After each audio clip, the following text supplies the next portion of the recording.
Hello everyone, welcome back to Lilo's channel. The majority of people watching recognize me from my appearance on The Voice Kids Australia when I was only 10 years old. But there also may be a few of you that recognize me from the stage production in Universal Studios Japan. This was my experience playing the role of Grace in the musical The Voice of an Angel in Osaka, Japan. So if you're curious how one who has never even been to Japan gets the opportunity to perform in Universal Studios in Osaka, then stay tuned. Alright, so the first step in this incredible journey is the audition. The required song was this Song About Angels by a boys choir, I think. I'm gonna Google it. A million angels sing. This is it. See me through my nighttime. The song I had chosen for our audition piece was called Angel by Lilo. I think that's how you say the name. 3, 2, 1, go. With a chorus of sound of the world all around, now it blends in the tune. Through the ages we will grow, only time will ever know. Love plays along in our lives yet to come. Sorry, let's do that again. Yet to... Let's try that again. Okay, this is the tricky part, but you're gonna be proud of me when I'm finished with this. Yet to come, yet to come, as we join in the song of life. Now the music starts to form, and the words begin to rhyme, and another lends a tune. Something. Anyways, that's how far I've gotten. Love you, Mom. Bye.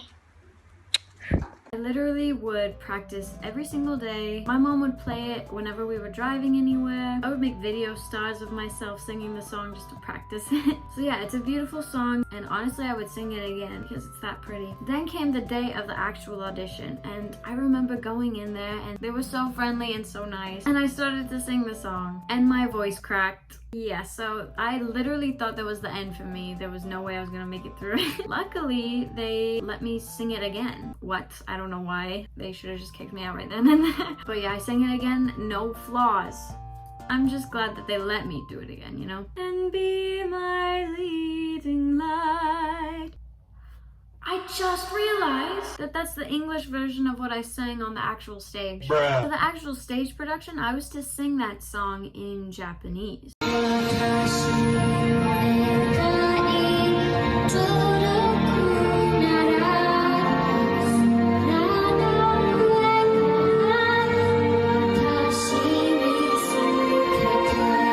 Don't flame me. So once I got the part of Grace, I was flown out to Osaka. It was a surreal moment for me, landing and meeting a lot of the crew members that I was going to be working with, and also other cast members like Kayla, Harry, Hayden, Sebastian. These are all the people I'm talking about on screen. Sebastian was also on The Voice Kids, so good job guys. Some things I noticed about Japan were it was very clean and also really cute. There was always like cute little characters or design things, like in the train stations. It was beautiful and I would go back. The first day at work was touring around actual Universal Studios Japan. We got in by train, which just directly goes into the theme park. And my favorite part was definitely the Harry Potter world, because at the time I was reading the books and watching the movie, so I was just like so immersed. The butterbeer is good. It's not good hot, it's good cold though. One thing that I found funny was being in the bathrooms at the Harry Potter world. The Moaning Myrtle is like talking through the speaker, but she's talking in Japanese, so I did not know what she was saying, but I thought that was a cool thing that they do at Universal Studios. We had rehearsals almost every day. It was really cool to be working with not only kids but also adults, and just seeing what the professional world was like as a stage actor at a theme park. We had rehearsals that went late at night, and we had rehearsals that we had to wake up at 4 a.m. for. I don't remember being exhausted. I'm sure I was, but I just remember the fun parts, so We lived in a hotel for the entire time I worked there, which was about 4 months. And our hotel was like right across the street from this little dog cafe. They had little chihuahuas and stuff, and they'd wear cute outfits and diapers. And we'd always go in there and just play with the dogs. And honestly, they probably didn't like us because we didn't buy anything. We were just like kids going to see little puppies. I hope they're still there and business is good, because that was a core memory for me. I love dogs so much. Once we had all the rehearsing down pat and we knew our lines, which were in Japanese by the way, we finally got the chance to perform on stage. The voice of an angel followed this couple who in previous shows fell in love, got married, and finally in this part of the show that I was a part of, they had kids, and I was one of the little kids. The storyline was they gave us these bells which we would ring and it would summon angels. It was mainly just about Christmas time and family. At some point in the story, my bell breaks. We have to fix it and the angels come and we all sing together and it's like, wow, yeah. I'm sure there was more detail to it than that, but that's just what I remember. They had actors up on harnesses, way up high on these like machines. They were basically flying like up above everyone, which was kind of hard when it was really windy because they had these big dresses and wings and they could have flown right up. If it was too windy, we wouldn't have the angels go up. There was also fireworks and projections. It was just a super cool show to be a part of. They also had actual Guinness World Record Christmas tree there. One moment that really stuck with me was that the bell that I'm supposed to break is a magnet, so it like easily breaks, right? Because it's a magnet. And one show I broke the bell, it fell off and it fell into the audience, and we were like really high above the audience. So we went all the way down there, and me and my co-worker at the time, who was acting as my brother, were trying so hard not to laugh. When I got backstage, everyone was freaking out about it, like, oh my god, the bell fell into the audience, like, how did this happen? But the next thing I knew, I had a new bell, like a completely new bell for the finale, so it all worked out, but I'm sure it was a stressful time. It was a Christmas show, so everything in Universal Studios Japan was Christmas themed during that time. We got there in October, so we did get to see the Halloween stuff first. They have their scary characters running around. I would love to go again as an adult and not a child who's like afraid of the chainsaws. One of the coolest things about being in Japan was getting to meet a lot of you guys, or people who liked the show and liked my character. And everyone in Japan is so sweet and respectful, and they brought presents or notes. One thing to note though is that we were told not to accept any gifts or notes from any of the fans, which sucks because I would have had a really good collection from you guys. A lot of people would just grab me and take pictures of me though, so that was an interesting experience. I remember walking by a photo booth and we were just taken into the photo booth, like a kidnapping situation, but they just wanted a picture with us in the photo booth. Some other things I remember was just learning how to properly ice skate in Japan, because they had this wax ice skating rink in the shopping mall. Me and my siblings and the other kids would skate around there.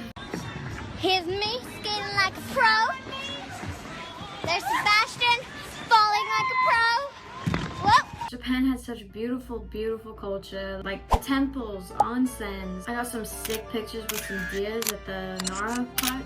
I also got to see Mount Fuji, which is crazy. It was such a special experience, and I know I'm gonna go back to Japan one day. Also, side note, I have a online friend who grew up in Japan, and I think she found me through The Voice and also knew about USJ. And we met up in London for the first time, and it's literally been 10 years, and she gave me this lovely letter.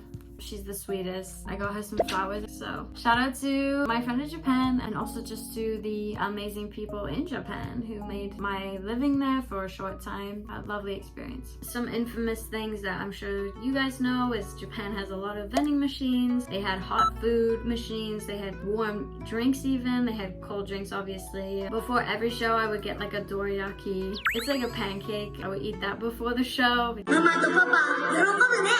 みんなで天使なんて、それで私がパパとママに歌をプレゼントする。やったらすごいクリスマスプレゼントになる。One of of my favorite roller coaster rides at Universal Studios Japan was this one called Hollywood Fame, I think. And you would play music as you're riding it. You get to pick the song that you're listening to while you go all over the place on the ride. I would always pick this song, Feel This Moment by Pitbull and Christina Aguilera. It was a great experience. Universal Studios Japan is definitely the best Universal Studios in the world. I will be going back one day. It will be a momentous occasion. Japan is literally like a 10 out of 10. I'm gonna go move there and live with PewDiePie and Marcia. They can adopt another child, I think. So yeah, that's all from me today, and I hope you enjoyed this short story time. If you have any questions about this experience, you can ask me in the comment. I will definitely be answering anything that you ask me in the comment. Love you guys, and I'll see you in the next one.